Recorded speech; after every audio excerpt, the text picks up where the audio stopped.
From a burning empire, to a failed student who swore he was the little brother of Jesus Christ, to 20 million corpses stacked from the coast to the mountains.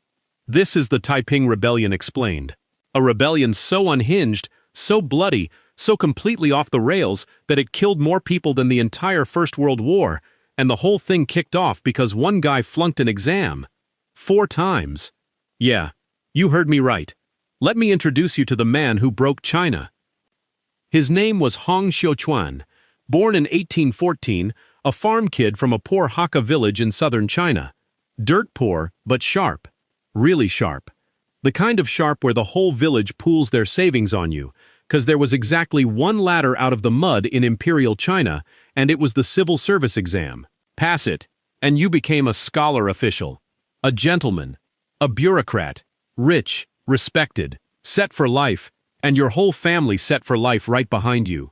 Fail it, and you crawl back to the farm while everybody who bet on you watches their investment walk home. So here's the thing about this exam. It was brutal. We're talking a test so savage that something like 99% of the people who sat it failed. You'd memorize the entire Confucian canon, thousands of years of poetry and philosophy, then get locked in a tiny cell for days on end writing essays by candlelight. And only a razor-thin sliver of people ever passed. Ever. This wasn't a hard test. This was a meat grinder with an inkwell. Hong took it, and he failed. Okay, no big deal. Tons of people fail the first time. He studied harder, took it again, failed again, took it a third time, failed, and on that third gut punch, something inside him just snapped. He collapsed. Full nervous breakdown, high fever, delirious for days, carried home raving, and while he was burning up in that bed, he had visions, wild ones. He saw a golden-bearded old man in a black robe, weeping, handing him a sword and telling him the world was crawling with demons. And beside the old man stood a middle-aged man who called Hong younger brother and showed him how to cut the demons down. Then Hong woke up, shook it off, and went right back to studying. 'Cause of course he did. What's one more fever dream when there's a test to pass? But here's the crazy part.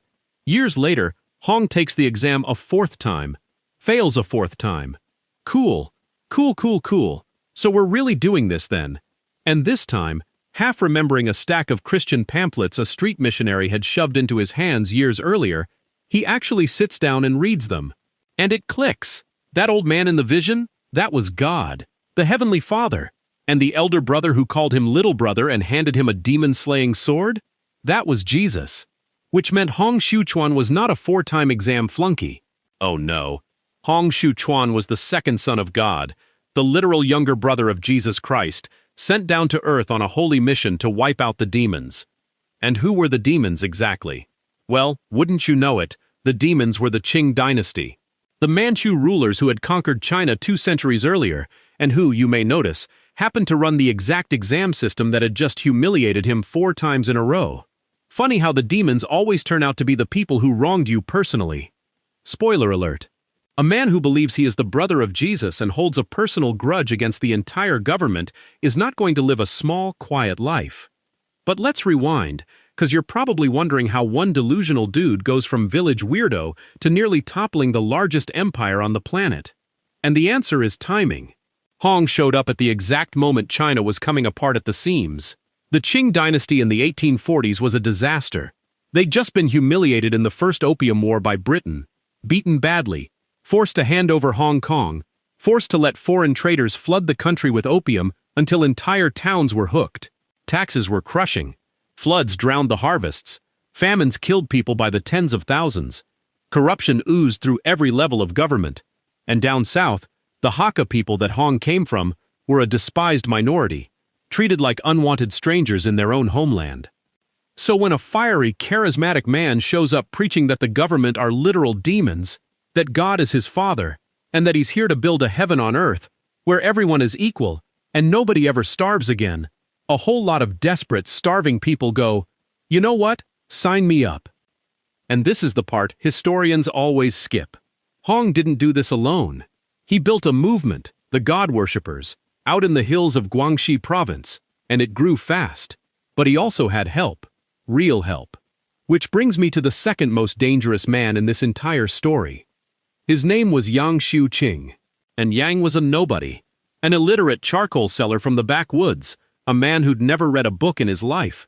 But Yang had two things Hong didn't. Number one, he was a straight-up military genius, a natural-born organizer who could take a screaming mob of angry peasants and forge it into a disciplined army. And number two, and this is honestly my favorite part of the whole saga, Yang looked at Hong talking to God and thought, wait, why can't I do that? So Yang started having episodes. He'd fall into a trance, his voice would change, and out would come the actual voice of God Almighty, speaking directly through Yang's mouth. Think about how convenient that is. Anytime Yang wanted something, God himself would suddenly show up, through Yang, and just happen to agree with Yang.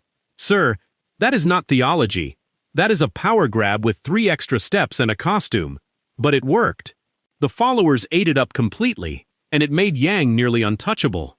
Remember that little trick. It matters in about 4 minutes, and it's going to get thousands of people killed. By 1851, the God worshippers had tens of thousands of followers under arms, and Hong made it official. In a village called Jintian, he declared a brand new kingdom, the Taiping Rebellion, the heavenly kingdom of great peace. And he didn't crown himself a rebel leader or a general, he crowned himself the heavenly king, king of a kingdom that wasn't going to reform China, it was going to replace it. And then they started marching, and winning. 'Cause here's what absolutely nobody at the imperial court expected. This ragtag flood of persecuted peasants, led by a failed student and a charcoal salesman, turned out to be terrifyingly good at war. They swept north up the Yangtze River Valley, swallowing city after city, snowballing bigger with every town they took. And in 1853 they went for the crown jewel, Nanjing, one of the greatest cities in all of China, an ancient imperial capital. They stormed the walls, slaughtered the Manchu population inside, and Hong renamed the city the heavenly capital and moved into a palace. Just sit with that for a second. A man who could not pass a test now ruled an empire of tens of millions of people across the richest, most fertile heartland of China. At its peak, the Taiping controlled a huge chunk of southern China and fielded armies numbering in the hundreds of thousands. The flunky had a throne. Real quick, 'cause if you're the type who likes the classified history the schools skip clean over, hit that subscribe button. Agent Fox needs backup out here, and this channel is stuffed with empires nobody ever warned you about. Okay? Back to the madness. So now Hong has his heavenly kingdom, and you'd think this is the part where life gets good for him. It does not. This is the part where the whole thing starts to rot from the inside. 'Cause once the Taiping stopped fighting and started actually ruling, they got weird. Really weird. Hong's kingdom ran on a rulebook that was somehow wildly ahead of its time and completely unhinged at the exact same moment. And the rules came in a few flavors. Number 1, radical equality. They abolished private property. Everything went into a common treasury. They even declared men and women equal and banned foot binding, which in 1850s, China was almost unthinkable. Number 2, total war on vice. No opium, no alcohol, no gambling, no prostitution, all of it outlawed on pain of death. And number 3, here's where it tips clean over the edge. They forced men and women into completely separate camps. Husbands and wives, split up, forbidden from living together, even sleeping together. Meanwhile, Hong himself, the heavenly king, sat in his palace with a personal harem of dozens of concubines. Rules for thee, heavenly exception for me. But here's the kicker. The real thing that destroyed the Taiping was never really the Qing army. It was the Taiping. Remember Yang Xiuqing, the charcoal seller who could conveniently channel the voice of God on demand? Well, by 1856, Yang had used that little trick to claw his way to the top, until he was arguably the most powerful man in the kingdom, more powerful than Hong himself. And power made him greedy. So Yang went into one of his trances and had God, through his own mouth, demand that Hong grant him an even higher and holier title. And Hong, sitting alone in his palace, finally clocked it. His fake prophet best friend was about to fake prophet him right off his own throne. So Hong did what cornered, paranoid kings always do. He sent a secret order to another one of his generals. Deal with Yang. And what came next is called the Tianjing incident. and it is one of the most catastrophic cell phones in the history of the human race. Yang was killed, but it did not stop there. His followers, thousands of them, were hunted down and massacred in the streets of the heavenly capital. Then the general who did the killing got drunk on his own power, so he got killed too. Then his followers got killed. In the space of a few blood-soaked weeks, the Taiping leadership butchered somewhere around 20 to 30,000 of their own people. Their best commanders, their most loyal soldiers, gone, not slain by the enemy, slaughtered by each other over a fake voice from a fake god. Oh boy, here we go. 'Cause this is the exact moment the heavenly kingdom snapped its own spine. And I gotta stop right here and ask you something. 'Cause this is the question that keeps me up at night with this one. Who actually killed 20 million people here? Was it Hong Xiuquan, the heartbroken failed student who lit the match and genuinely, sincerely believed he was doing the work of God? Or was it the Qing dynasty itself, an empire so rotten, so corrupt, so hated by its own people, that a man who flunked a test 4 times could raise an army of millions against it and nearly win? Was Hong a madman? A monster? Or just the symptom of a system that was already dying and dragging everyone down with it? Drop your verdict in the comments. I read them, and I promise you, people are going to disagree hard on this one. Okay, back to the fall. After the Tianjing incident, Hong basically checked out of reality. He retreated deep into his palace, buried himself in concubines and religious rituals, stopped governing in any real sense, and left the actual survival of his crumbling kingdom to a young, genuinely brilliant general and a reformer cousin who showed up and tried to modernize the whole operation. Too little, way too late. 'Cause on the other side of the war, the Qing had finally found their answer, and his name was Zeng Guofan. Now Zeng is fascinating 'cause he is the exact mirror image of Hong.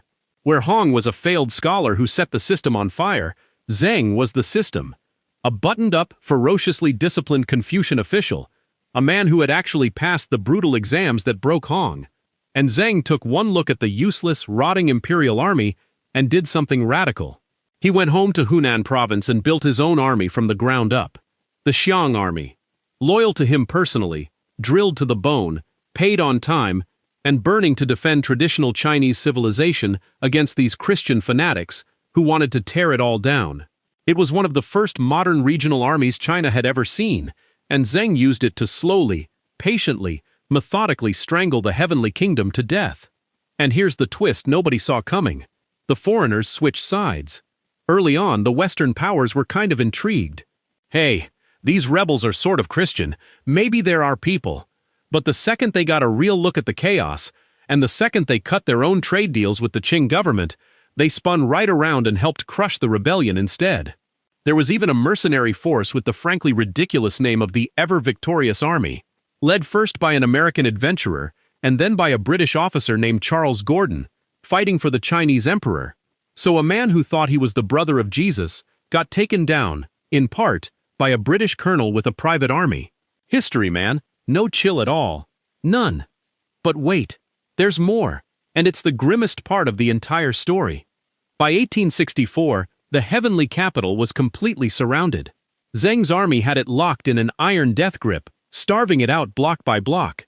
And inside the palace, Hong Xiuquan, the failed student, the brother of Jesus, the heavenly king, refused to run. When his terrified advisors begged him to flee the city, he told them not to worry, 'cause God would provide food straight from heaven. So as his people starved in the streets, Hong reportedly ate wild weeds from the palace garden and called it manna. And in June of 1864, he died. Some say illness. Some say those poison weeds finally did it. Some say he took his own life as the walls closed in. Take your pick. The heavenly king was dead. 1 month later, the city fell. And what came next was a massacre on a scale that's almost impossible to put into words. Zeng's soldiers poured through the breached walls, and Nanjing turned into a slaughterhouse. Hundreds of thousands of people died in the sack of a single city. The heavenly kingdom of great peace, the kingdom that had promised paradise on earth, ended in one of the worst bloodbaths humanity has ever recorded. And when you finally add it all up, 14 years of war, the battles, the sieges, the famines, the disease, the massacres, the whole nightmare, The death toll of the Taiping Rebellion lands somewhere between 20 and 30 million human beings. 20 million. That is more than the entire First World War. It is very possibly the single bloodiest civil war our species has ever fought, and most people in the West have never even heard its name. And when it was finally, mercifully over, nobody celebrated. There was no golden age waiting on the other side. The Qing dynasty survived, barely, but it came out the other end hollowed out, bankrupt, and humiliated, limping toward its own total collapse just 50 years later. Whole provinces were depopulated. Cities stood silent and empty. An entire generation of southern China was simply gone. And every last drop of it traces back to one heartbroken young man who wanted, more than anything in the whole world, to pass a test. And when he couldn't, he decided he would tear down the entire world that failed him instead. And here's the part that really gets me. We love to believe that history's greatest catastrophes come from great villains with grand master plans. But this one didn't. This one came from a broken kid with a bruised ego and a fever dream. Sometimes the thing that kills 20 million people isn't a genius, or a demon, or a mastermind. Sometimes it's just a wounded man who couldn't let go of a failure. So like I asked, I genuinely want to know what you think. Hong Xiuquan, madman, monster, or the tragic victim of a broken system that had it coming? Drop it in the comments, 'cause this is a debate people will argue about all day long. And listen, if this story got its hooks in you, smash that like button, 'cause it genuinely tells YouTube to push forgotten history like this out to more people, and this whole channel runs on it. Then subscribe, 'cause next time I'm exposing the other Chinese rebellion nobody talks about, the Lushan Rebellion.